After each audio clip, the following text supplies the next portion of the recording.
Hey everyone, welcome back to the channel. Thanks for tuning in for another episode. I got a really good question from a viewer the other day that wanted to know, how do I adjust when the bite turns off? That's a good question because when the fish are actively feeding, fishing can be really good. Bait choice doesn't matter nearly as much. But when you have a period where the fish are not biting, whether it means there's a non-active feeding window, maybe you've got some external conditions like a weather front that moves through, so you've got high pressure days.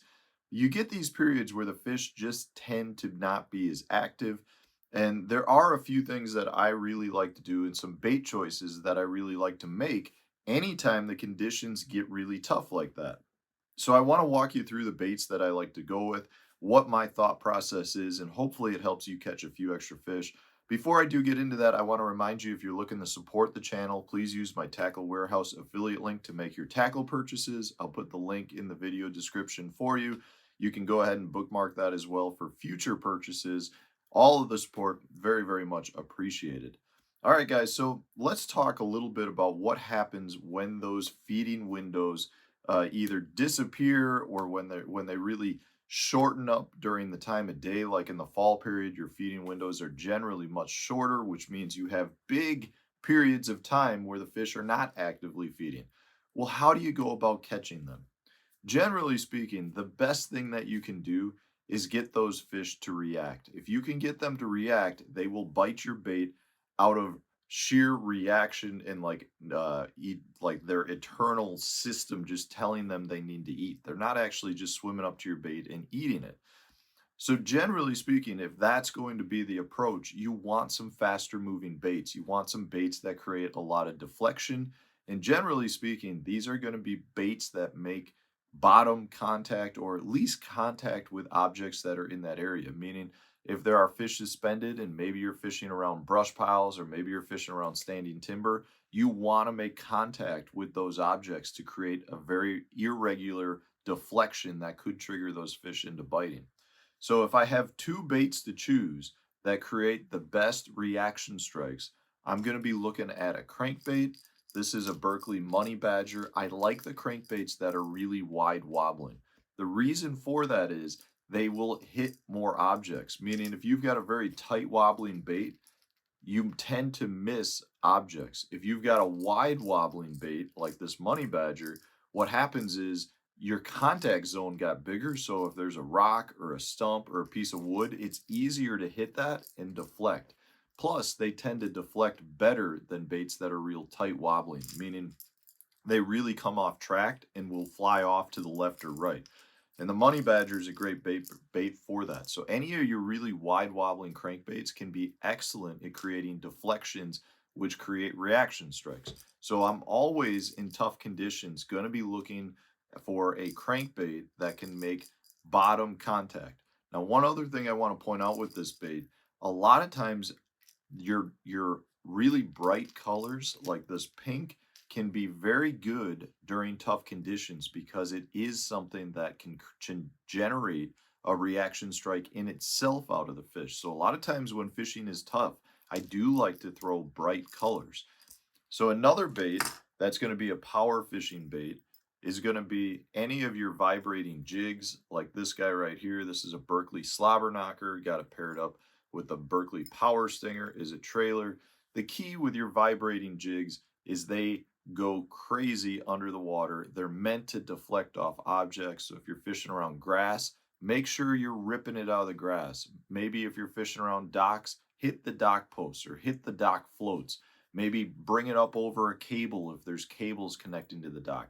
The point here is you want this thing not just to be coming straight in. You want to hit something and deflect and deflect. Those are things that the fish have a hard time not reacting to. They generally, if you put this by them, they will bite it if it makes an irregular movement. If it's just coming straight across the water column, straight retrieved, you're not going to get nearly as many. But if you're looking to power fish under those conditions, when the bite window is not there, you're looking at crankbaits being excellent, whether that's a shallow runner or a square bill, all the way down to your deep divers, and then your vibrating jigs like this. So that's one approach. The other approach is to completely go finesse and slow down very, very much so. Uh, so when I say finesse, I'm not necessarily talking about like you have to let your bait soak forever. I'm really talking about downsizing more in your size of your bait. Or an example of that would be to throw a little, uh, just a little compact jig. This is a Kitech casting jig, a tungsten Kitech casting jig, a little chunk trailer on the back. But I would much rather throw a small jig than a full size jig. To me, that small size is much less intimidating to the fish, and therefore they're going to be more willing to bite it. Now, I will say I still want to create reaction strikes with my jigs. So, two things to note here. Generally speaking, when the fishing is tough, the fish are going to be tight to the bottom or they're going to be tight to cover. So I want to be fishing cover. That's where a jig comes in.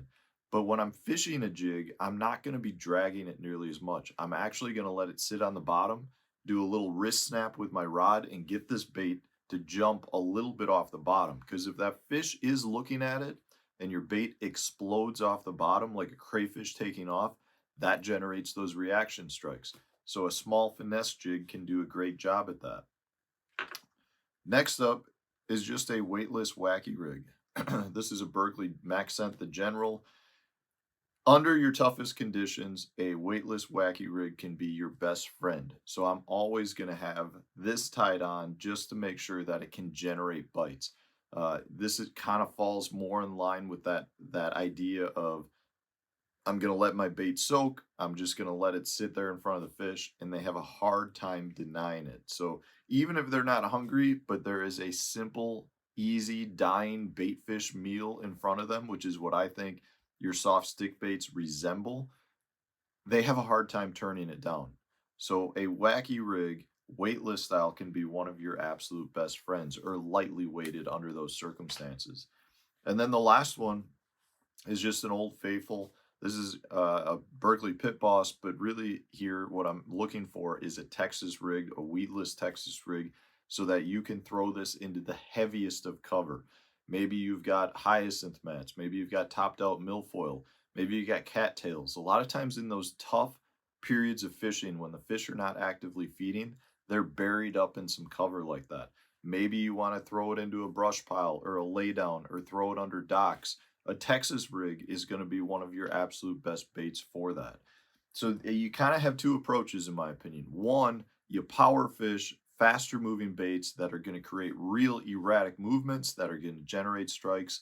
And two, you've got your more finesse approach, downsized baits, much more. I'm going to kind of let this sit right in the fish's face, and it almost just antagonizes them eventually into biting. But those are the two approaches I take. Generally stay away from topwater baits, and I generally stay away from baits that are much more in the middle of the water column. Those baits fishing for either suspended fish or baits where you're trying to draw fish up off the bottom. So it could be a jerk bait, a swim bait, maybe topwaters. Baits that are higher up in the water column tend to get a lot less bites when that activity window is not occurring. So that's my approach. Hopefully this answers the viewer question. If you enjoyed it, hit the like button, subscribe to the channel if you haven't done so already. Stay tuned, new video coming out tomorrow.